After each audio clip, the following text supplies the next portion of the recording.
Hindi na nakapalagpa ang isang high-value individual sa isang bypass operation at nasamsam mula sa kanya ang mahigit 800,000 pisong halaga ng shabu sa Iloilo City. Ang operasyon ay bahagi ng patuloy na kampanya laban sa iligal na droga sa lungsod upang mapanatili ang kapayapaan at kaayusan. Patrolwoman Lynette Sablon sa report.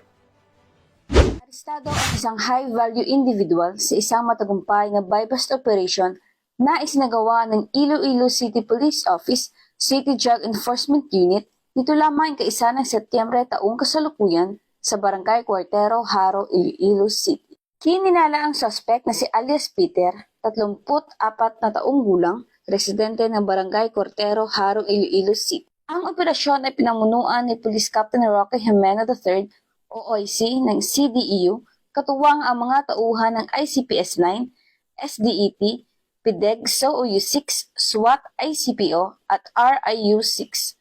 Nasamsa mula sa suspect ang humigit kumulang 120 gramo ng hinalang shabu na may estimated standard drug price na 816,000 pesos. Nakumpiska ang isang pirasong heat-seal transparent plastic shade ng hinalang shabu bilang buy-bust item, 4 na pirasong heat-seal transparent plastic shade ng hinalang shabu sa pagmamayari ng suspect, 3 knot-tied transparent plastic bags na naglalaman din ng hinalang shabu, buy-bust money na nagkakahalaga ng 8,000 pesos at iba't ibang non-drug items. Ang mga nakumpiskang ebidensya ay dinala sa RFU-6 para sa tamang dokumentasyon at eksaminasyon habang ang suspect ay kasalukuyan nasa kusdiya ng ICPS-9 para sa kaukulang kasong isasampa laban sa kanya. Patuloy ang pinaigting ng kampanya ng Pro-6 at ICPO laban sa iligal na droga alinsunod sa 7-point agenda ni Chief PNP Police Lieutenant General Jose Melencio C. Nartatis Jr.